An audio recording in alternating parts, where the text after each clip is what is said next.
percent of young people aspire to be politicians, 6% want to be musicians, 23% want to hold traditional jobs in engineering, law, medicine. And you seem to have achieved a lot in moving from becoming a musician, an activist, and now as a politician, although you don't like to be identified as one.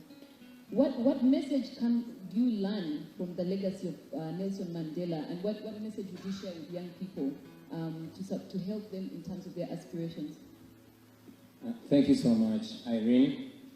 Lots of great things have been talked about Mandela, and I actually would have loved to add on a lot more things. But in the interest of time, I'll be brief and talk about only three. First of all, as young people, I think it's important for us to analyze what made Mandela great. You see, Mandela as a young man, he was an accomplished lawyer, he was a son of a chief, but he, together with his comrades, offered themselves for the cause of the country. In the face of injustice, like our own President Museveni in their youthful days, they did not fold their hands and resign to apathy, but they looked injustice face to face in the eyes and found solutions. And indeed, they played their own role and registered some achievements.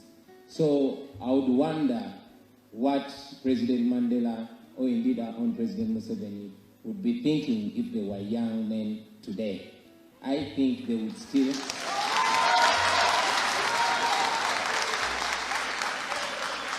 I think they would do the same. Secondly, you see, Nelson Mandela embodied almost all qualities of good leadership: democracy, unity, rule of law, and indeed he bore them at heart, not just in rhetoric, because we are looking at a leader who, after suffering in jail for 27 years, still did not have a sense of entitlement.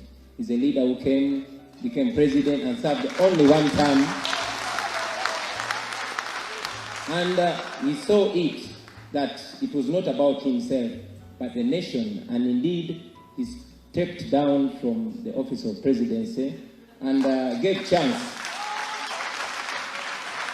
for the younger generations to take control and contribute to their country as the elderly leaders were offering guidance and advice. And I think still Nelson Mandela exhibited servant leadership. We can recall from his inaugural speech when he said, "I stand before you not as a prophet, but as a humble servant of the people." Thank you. So if I could conclude, please. Thank you. Thank you very much. I'd like to... okay, you can take 1 minute to conclude. Thank you very much for my 1 minute. Yeah, I'll be very brief. That's a lesson for the young and old leaders. And finally, Mandela was talking to the South African youth sometime, and he's quoted to have said that sometimes it's upon a generation to be great. You can be that generation. So I want us to take a lesson as the young people of this generation to understand that every generation has had its challenges. For the Mandelas, it was apartheid. For the Nyereres and Nkrumahs, it was colonialism. For the Musevenis and his comrades, it was bad politics and instability. For us, it is unemployment, it is exclusion, and it is corruption and all those things.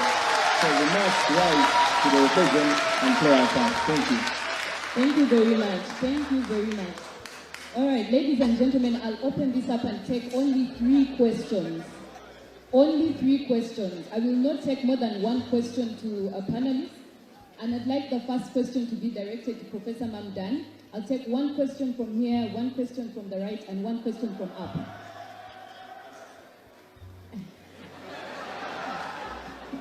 Okay, I'll take 1 bonus question from outside.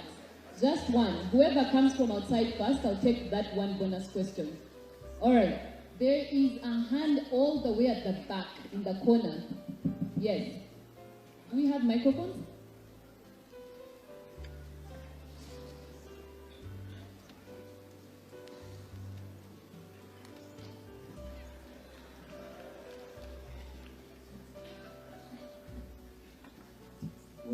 I was asked what we can do about our challenge, our generational challenge of uncertainty?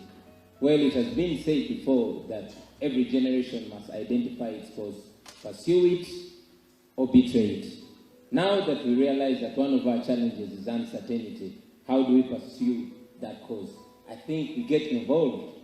We get involved well diagnosing our problem, knowing that as a population whose majority, around 80%, is under the age of 35, but when you look at the core decision makers, for example, our cabinet ministers, we're in the range of 70 years plus, then you realize that we are not involved.